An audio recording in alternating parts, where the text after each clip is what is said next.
The fluorescent lights of the city planning and zoning office hummed their usual tired song, a frequency that burrowed into the skull and stayed there long after the clock struck 5. Mira Chen sat at her cubicle in the far corner, a space she had claimed not by ambition, but by the slow, sedimentary drift of office supplies and forgotten projects. Her desk was a geological layer cake of rolled maps, oversized zoning binders, and sticky notes covered in her cramped, precise handwriting. She was 32 years old, with a face that was round and open, eyes the color of steeped black tea, and a body that the world had decided, long ago, was too much. Too much hip, too much thigh, too much softness, in a profession that valued sharp angles and sharper elbows. Her co-workers called her the cartographer, and they did not mean it as a compliment. It was a label they tossed over the low cubicle walls, like a paper airplane, always landing with a silent, paper-cut sting. She heard the whispers when she walked to the break room, the stifled giggles when she had to squeeze past a filing cabinet. She was obsessive, they said, a mole burrowing through dusty archives, while the rest of them attended city council mixers and networked their way toward promotions. Mira didn't care. She had learned, years ago, that the only things that never lied to her were maps. A map was a promise. A map was a truth you could hold in your hands, a boundary line that did not shift based on your dress size or the sharpness of your smile. On a Tuesday morning that smelled of burnt coffee and wet wool from an unexpected spring rain, Mira was deep in the bowels of a 1947 sewer easement map when a shadow fell across her desk. It was a particular kind of shadow, one that carried the weight of expensive cologne and absolute authority. She looked up, and her breath caught somewhere in the soft hollow of her throat. The man standing before her was not from the planning office. He was carved from something darker, something that belonged in the back rooms of private clubs, where deals were sealed with a nod and a handshake that could break bones. He wore a charcoal suit that fit him like a second skin. His black hair swept back from a forehead that looked like it had never known the crease of worry, only the furrow of command. His eyes were a pale, Arctic gray, and they were fixed on her with an intensity that made her fingers tighten around the map in her hands. "You're the analyst," he said. It was not a question. His voice was low, smooth as riverstone, with an accent that hinted at old money and older secrets. Mira blinked. "I'm a map analyst, yes. Mira Chen. Can I help you?" A flicker of something, amusement perhaps, or a predator's assessment, passed through his gaze. "I need someone who can find a street that doesn't exist." She should have sent him to the front desk. She should have told him to file a formal request and wait the standard 6 to 8 weeks. But the words he spoke snagged on the part of her brain that lived for puzzles, the part that had memorized the city's grid like a lover's face. "A street that doesn't exist," she repeated slowly. "That's a contradiction." "Is it?"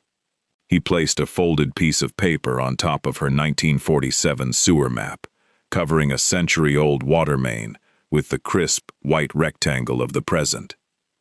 "My name is Dante Valerius. My family owns a parcel of land in the old industrial quarter. The deed references a street called Hemlock Lane as the eastern boundary. But when my surveyors went to mark the line, they found nothing.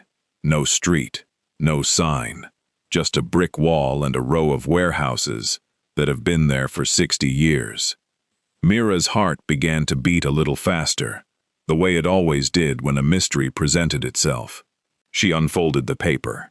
It was a photocopy of an old property deed, the ink faded to sepia, the handwriting a looping, legalistic scrawl. There it was, Hemlock Lane, running north-south, forming the boundary of the Valerius holding. She knew the industrial quarter intimately. She had walked its cracked sidewalks and traced its alleys on paper 100 times. There was no Hemlock Lane. There never had been. "I can look into it," she said, her voice steadier than she felt.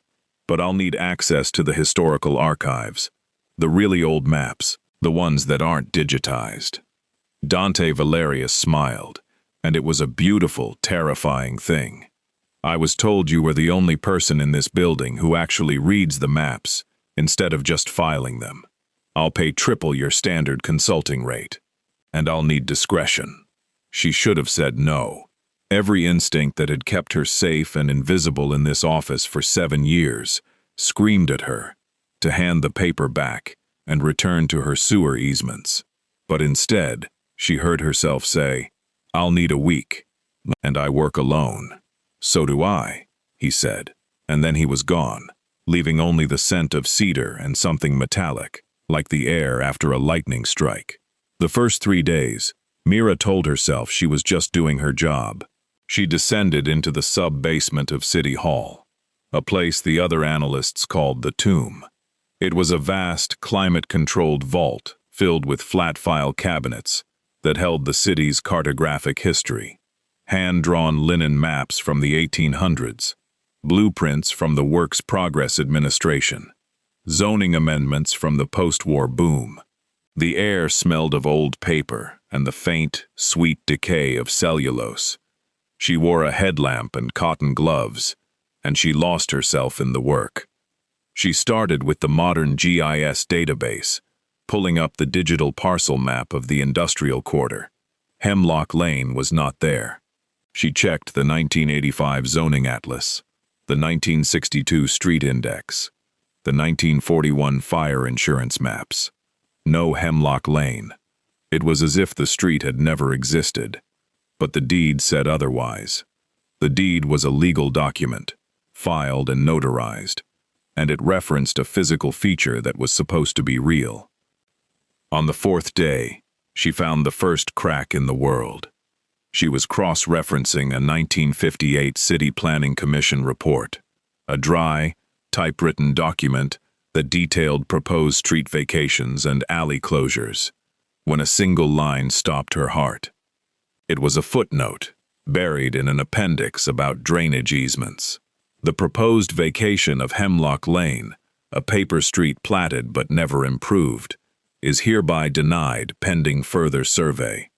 A paper street, a street that existed only on paper, drawn onto a plat map by a developer, but never actually built. But this was different. This wasn't just an unbuilt street in a forgotten subdivision. This was a street that appeared on the official city map, year after year, decade after decade, even though it had never been constructed. Someone had been maintaining the fiction of Hemlock Lane for a very long time. She went deeper.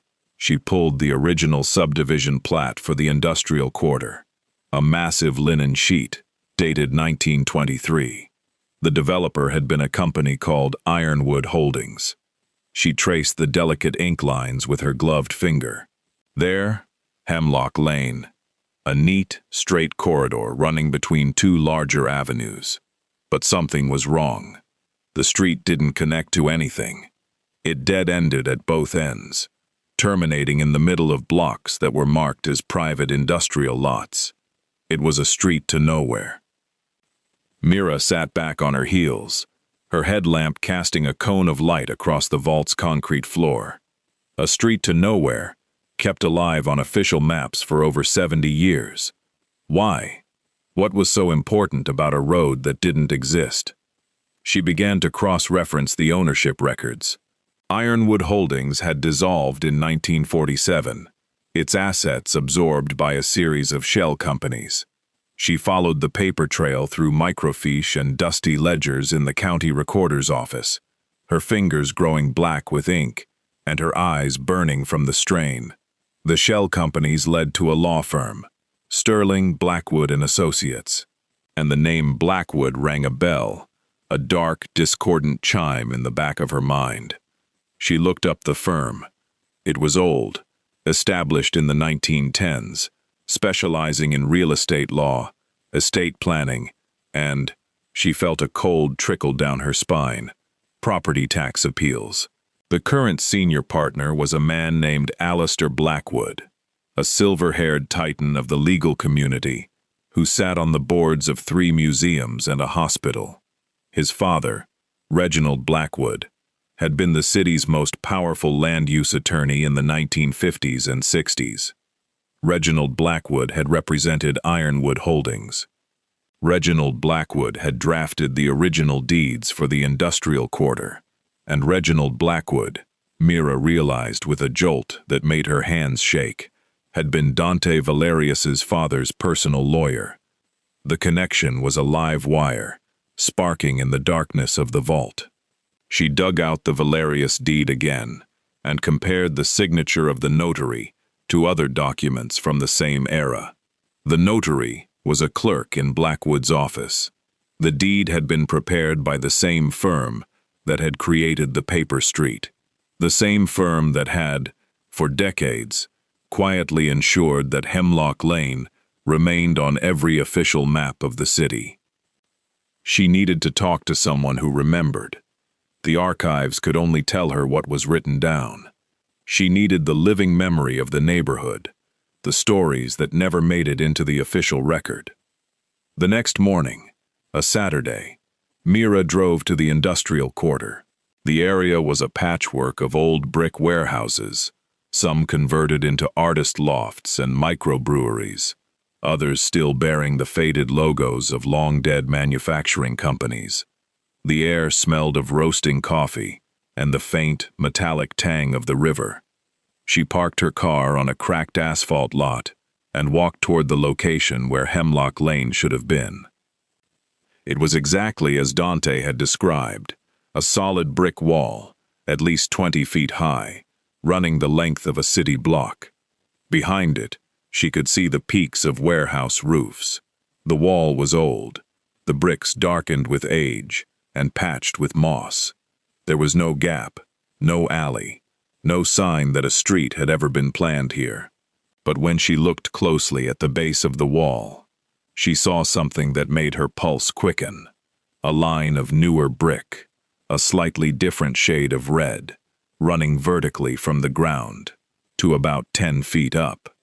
It was a sealed opening, a doorway, or a gate that had been bricked over.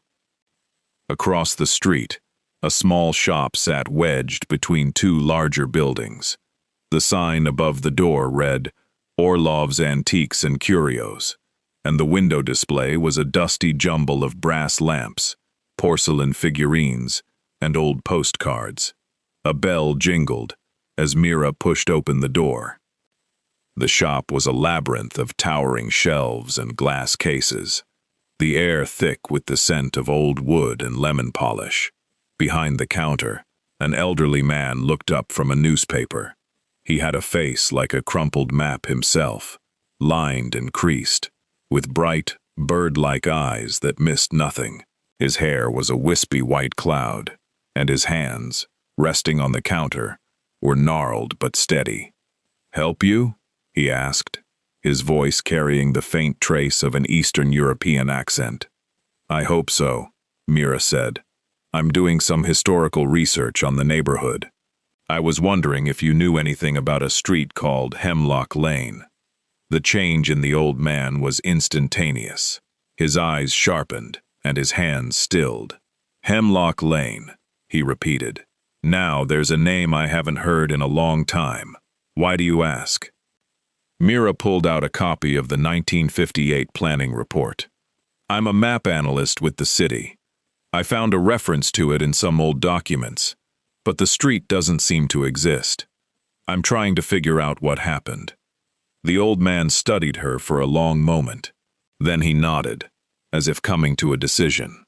"My name is Yuri Orlov. I have owned this shop for 52 years. I came to this country with nothing, and I built my life on this street. But this street was not always so quiet."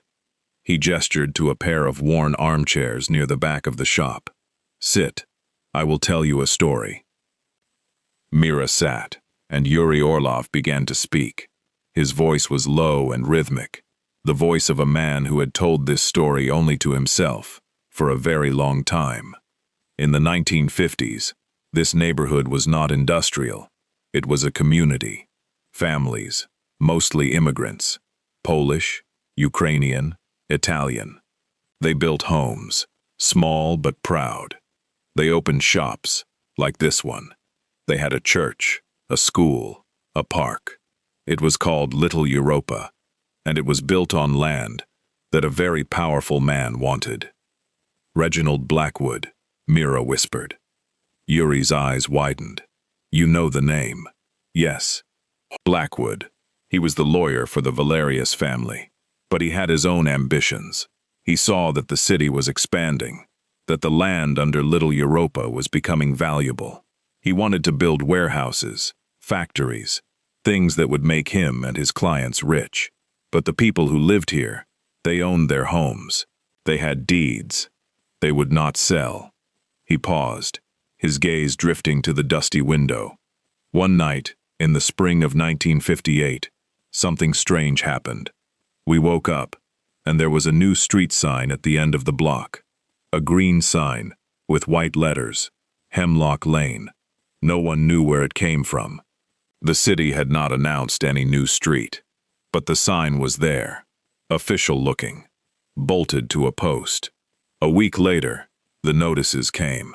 The city was claiming eminent domain over a strip of land running through the heart of the neighborhood to build a new road, Hemlock Lane. The road would cut the neighborhood in two, they said. It was necessary for traffic flow. They offered compensation, but it was a pittance, not enough to buy new homes. Mira felt a cold fury building in her chest. The street was never built. No, Yuri said. The people fought.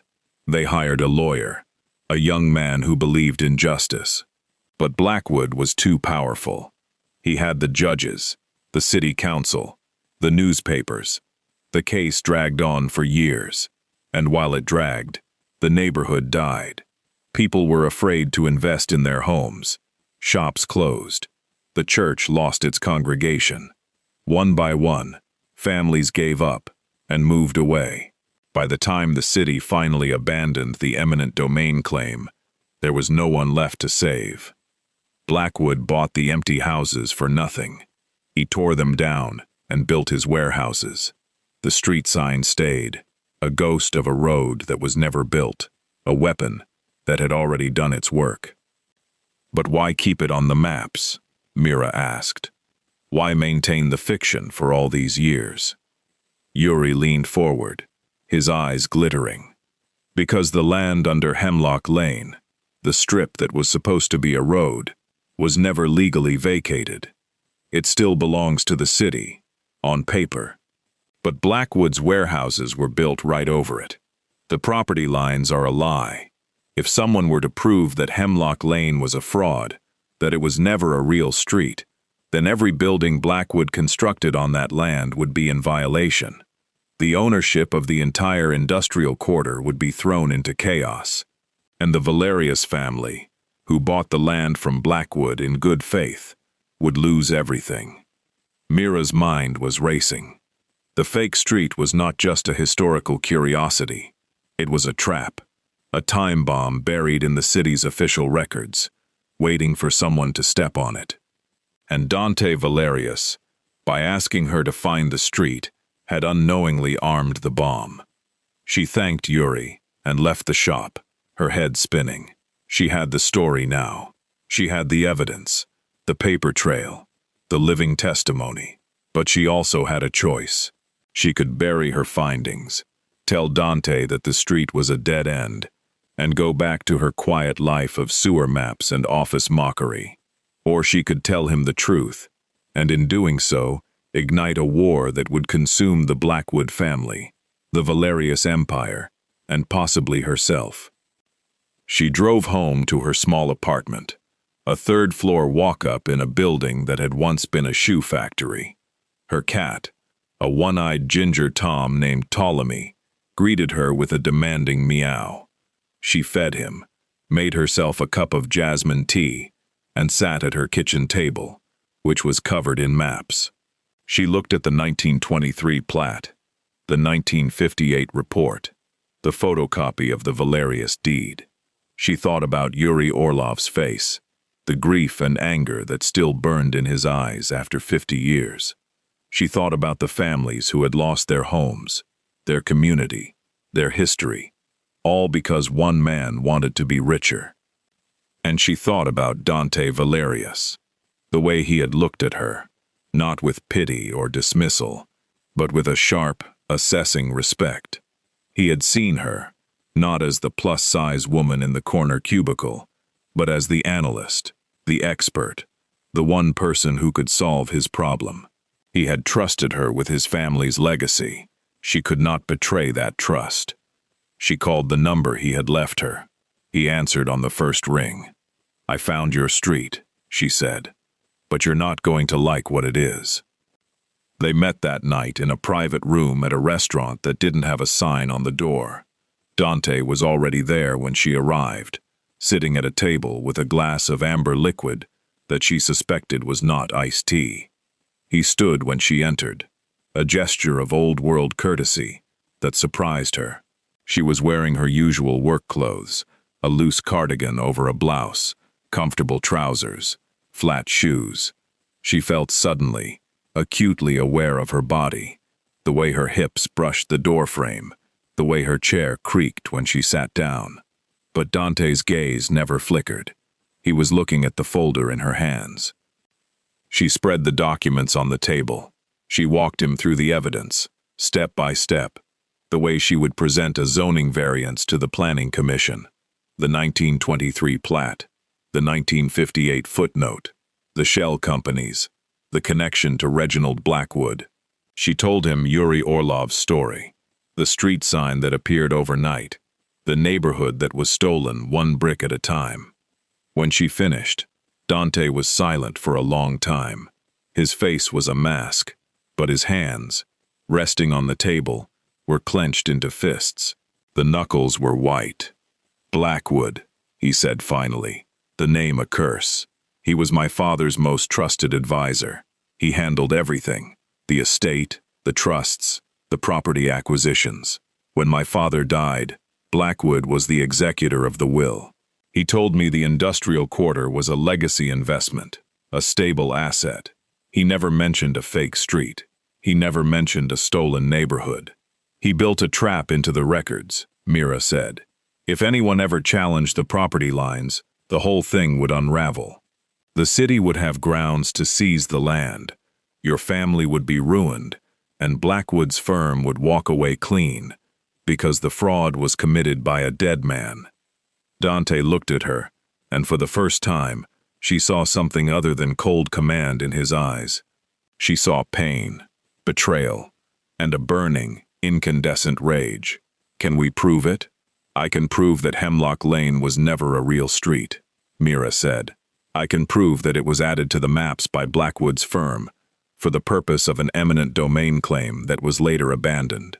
I can prove that the warehouses were built on land that, according to the original plat, should be a public right-of-way. But proving that Blackwood did it knowingly, with fraudulent intent, that's harder. He's dead. His son, Alistair, will claim ignorance. He'll say it was a surveying error, a bureaucratic mistake. Then we make it impossible for him to claim ignorance," Dante said. "We go public. We force a hearing. We make the city look at the maps." Mira felt a thrill of fear and exhilaration. A public hearing will be a circus. Blackwood has influence. He'll try to discredit me. I'm not exactly the kind of expert witness that inspires confidence in a room full of politicians. Dante reached across the table and took her hand. His grip was warm and firm, and it sent a shockwave up her arm. "You are the only expert who matters. You found the truth when no one else even knew to look. You are not invisible to me, Mira Chen. And after this, you will never be invisible to anyone again." The hearing was scheduled for 3 weeks later, in the grand wood-paneled chambers of the City Planning Commission. The room was packed. Mira sat at the petitioner's table, her maps and documents arranged in neat, labeled folders. She wore a dark blue suit that she had bought for the occasion, the fabric stretching a little too tight across her shoulders, the skirt a little too long, because she had been too self-conscious to get it hemmed. Beside her, Dante Valerius sat in his charcoal suit, his presence a wall of silent, dangerous support. Across the aisle, Alistair Blackwood sat with his legal team. He was a sleek, silver-haired man in a bespoke suit, his face arranged in an expression of polite, wounded innocence. He looked like a man who had never been accused of anything in his life, and who expected that record to remain unblemished. The commission chair, a tired-looking woman with reading glasses perched on her nose, called the hearing to order. Mira was recognized. She stood, her heart pounding so loudly she was sure the microphones would pick it up. She walked to the podium, her maps in her arms, and she began to speak. She started with the basics, the way she would explain a zoning overlay to a room of confused homeowners. She showed the 1923 plat, pointing out Hemlock Lane, the street that dead-ended at both ends. She showed the 1958 planning report, with its footnote about the paper street. She showed the ownership records, the chain of shell companies leading back to Reginald Blackwood's firm. She showed the modern GIS map, with Hemlock Lane still present, a ghost line running through the heart of the Valerius property. Then she told the story Yuri Orlov had told her. She spoke of the neighborhood called Little Europa, the families who had built their lives there, the street sign that appeared overnight. She spoke of the eminent domain claim, the legal battle, the slow death of a community. Her voice, which had started out shaky, grew stronger. The room was silent. Even the commissioners, who had heard 1,000 dry presentations, were leaning forward. The street called Hemlock Lane, Mira said, was never a street. It was a weapon. It was a fiction, created to steal land from innocent people. And that fiction has been maintained for over 60 years, embedded in our official records, to conceal the fraud. The warehouses that stand on that land today were built on a lie. The property lines are invalid. The deeds are worthless. And the man responsible for this fraud, Reginald Blackwood, used his position as a trusted legal advisor to the Valerius family to ensure that his crime would never be discovered. Alistair Blackwood's lawyer shot to his feet. This is outrageous. A baseless accusation against a dead man who cannot defend himself. This woman is a low-level city employee, with a grudge and a pile of old papers. She has no proof of intentional fraud. Mira looked at the lawyer, and she felt a calm settle over her. She had been waiting for this. She pulled out her final document, a letter she had found buried in a box of uncatalogued correspondence in the city archives. It was dated October 12, 1958, and it was written on the letterhead of Sterling, Blackwood and Associates. It was addressed to the city planning director, and it was signed by Reginald Blackwood himself. She read it aloud. Dear Director, per our private conversation, I am enclosing the revised plat for the industrial quarter, which includes the newly designated Hemlock Lane right-of-way. As discussed, the eminent domain proceedings should be initiated immediately, before the residents can organize formal opposition. I trust that the city will recognize the mutual benefit of this project to all parties involved. Warmest regards, Reginald Blackwood. She laid the letter on the projector.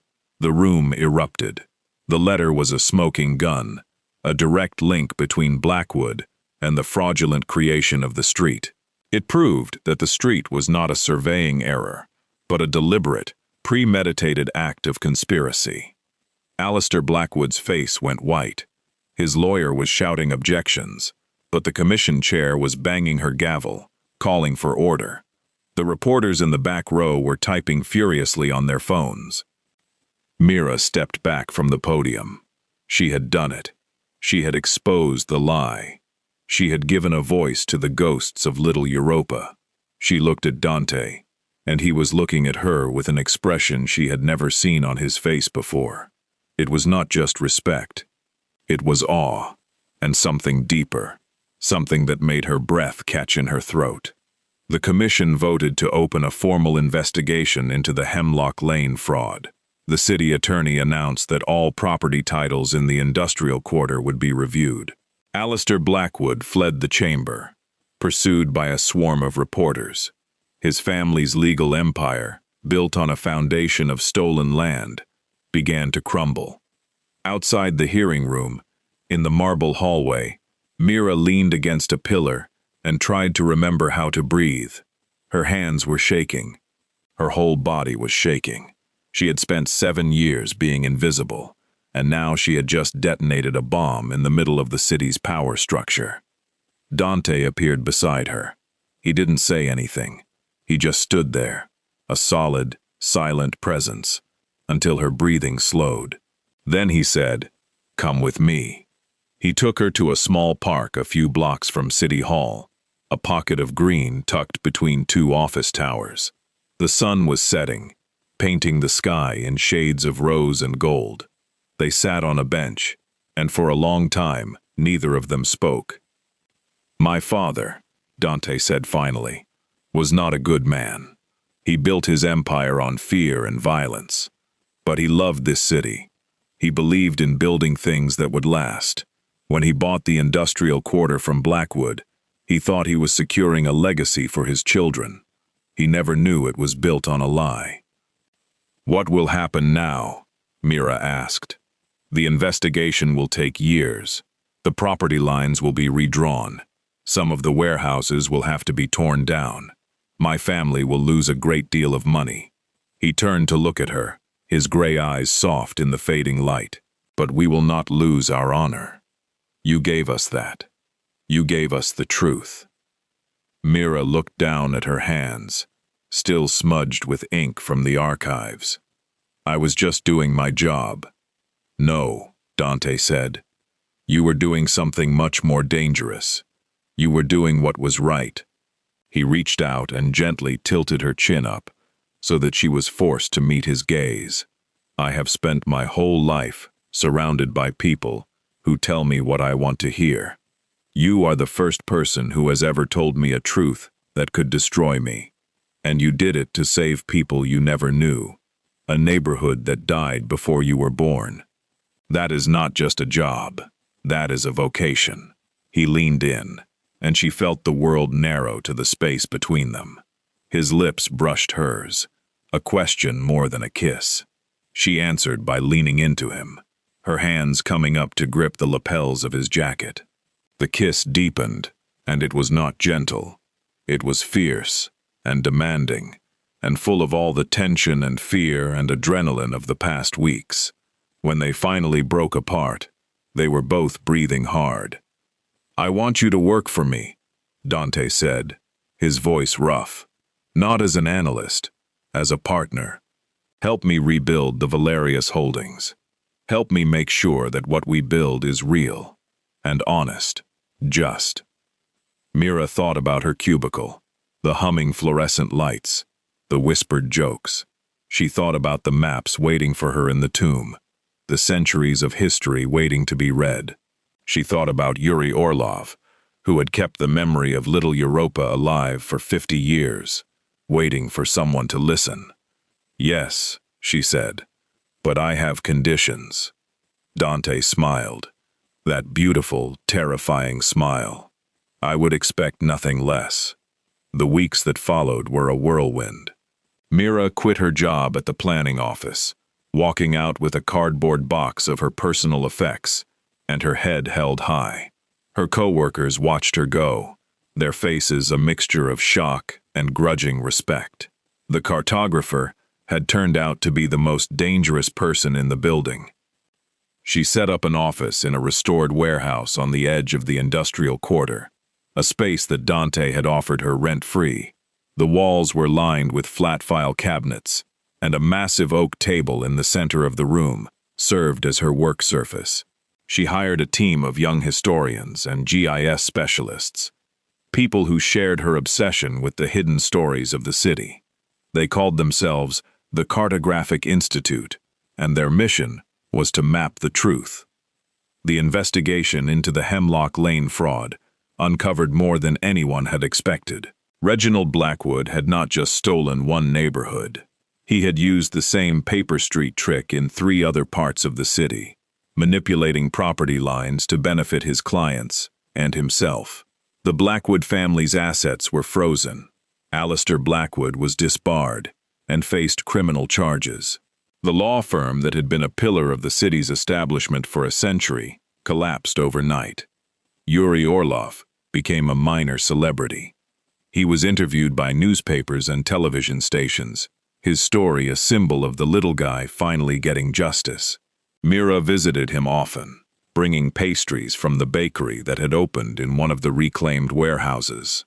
They would sit in his dusty shop, surrounded by the ghosts of the past, and talk about the future. And Dante Valerius kept his word. He restructured his family's holdings, setting aside a portion of the industrial quarter for a memorial park dedicated to the families of Little Europa. He funded the Cartographic Institute with a grant that would keep it running for decades, and he courted Mira with a patience and intensity that took her breath away. It was not a whirlwind romance. It was a slow, deliberate building of trust, like the drawing of a map. He took her to dinner, at quiet restaurants.